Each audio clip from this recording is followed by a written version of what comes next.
Hey guys, welcome back to Toe Tags Metal Reviews, and today we're looking at the brand new album from Cannibal Corpse, Red Before Black.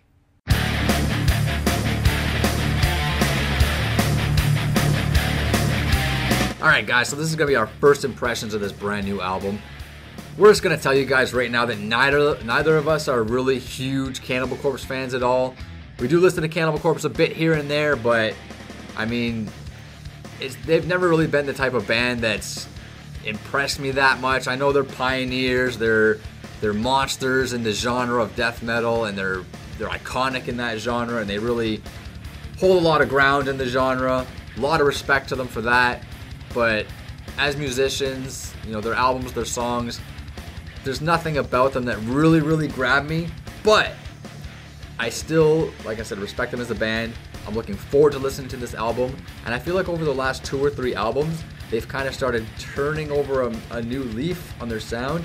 They're a lot cleaner sounding, a lot more well polished, less of that old school grudgy basement sound. Yeah. You know, that a lot of their older albums tend to have, which I know a lot of people are huge fans of the older stuff, but I tend to like the newer stuff a little better, but that's just me. How about you? I feel the same way. I actually really like the Skeletal Domain. I heard that, I'm like, oh, okay, this is really nice. But I was not a fan of the kind of basement tape-ish sounding. Yeah. Like I don't overall. hate it. I don't hate it. Yeah, I don't hate it, but it doesn't. It kind of turns me away from listening to their older stuff. So yeah, if I'm gonna listen to death metal, there's a lot of other stuff I'd rather listen to than like Butchered at Birth or The Wretched Spawn or something like that. Yeah. Every once in a while, I'll throw something like that on and just, you know, groove to it a little bit, but it's like one listen to it and then I'm on to the next thing, right? So I'm hoping that Red Before Black catches me a little more and has some good juicy stuff in there. So we're gonna go listen to it right now in its entirety for the first time, and we'll be back to give you guys our first impressions of this new album. We'll be back in a minute. Hey guys, we're back. We just listened to Red Before Black. And just to put this out there real quick, we usually do like a listening session portion of our video. We're not doing that anymore. We've kind of talked about it and figured it's just kind of wasted space. It was kind of pointless, so we're not going to put that in there anymore. Just take up useless time. So anyway, we're going to get into talking about our first impressions on this album after giving it our first listen. I'm going to take the floor. I'm going to start off talking about a couple songs here. Destroyed Without a Trace is a song that I want to talk about. Now, this was probably one of my lower rated songs, not the lowest, but it was lower rated, but there was still a lot of stuff that I liked about the song. It was just overall, I guess, just the structure, the grooves, or something that I wasn't quite jiving with, but probably with more listens, it's going to grow on me. It sounded a bit messy to me at the start, which I guess is sort of Cannibal Corpse style, to be a little messy, but I don't know, it's like organized messiness, if that makes any sense. But it was a little too much for me. But the pinch harmonics on this song, and this album in general, I'm a huge fan of pinch harmonics. I love my guitar squeals. They had those horse-style squeals in this song, where it almost sounds like a horse neighing, and I love those. And I heard it, and I was like, "Oh, did you hear that?" And then it happened like 2 or 3 times in a row, and I was just like, "What? Nice." This song specific, throughout the whole album really, but this song specific just had really bizarre guitar work that works, and I really like that. I really like when bands go outside the box, they go outside the realm of normal, and they do this bizarre type of guitar stuff. It could be drum stuff or whatever, but on this specifically, talk about guitar. But it works, it fits, it somehow jives and just does the job it's supposed to do, even though it doesn't sound right.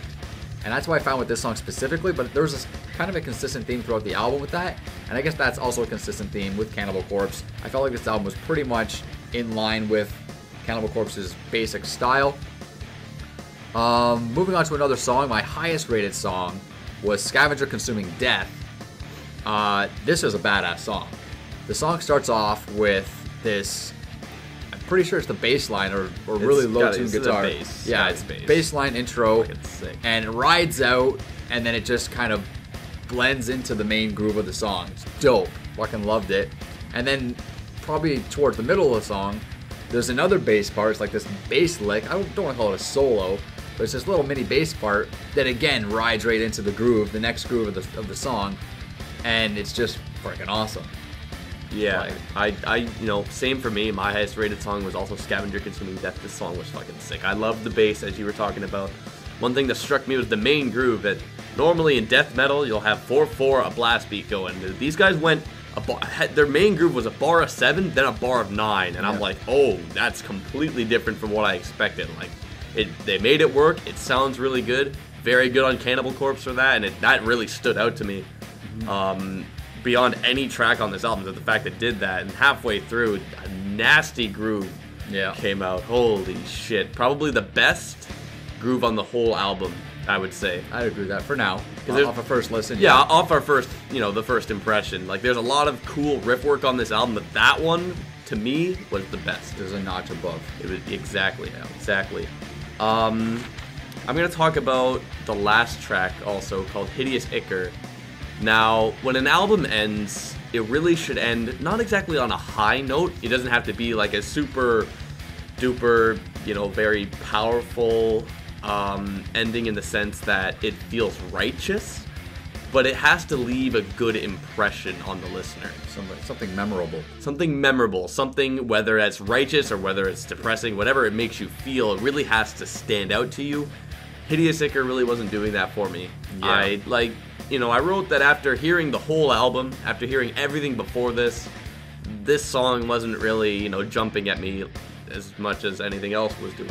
I wrote that it's kind of typical, but I still dig it. Yeah, I'm not saying that it's bad. I'm just saying that it's not really sticking out as a good bookend to this album. Yeah. Which I felt that could have been done a lot better.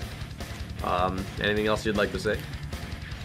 Just maybe some final notes, maybe. Overall, I think I was mostly impressed with the guitar work on this album. There was a lot of cool shreddy solos, the pitch harmonics like I talked about, a lot of cool riffs.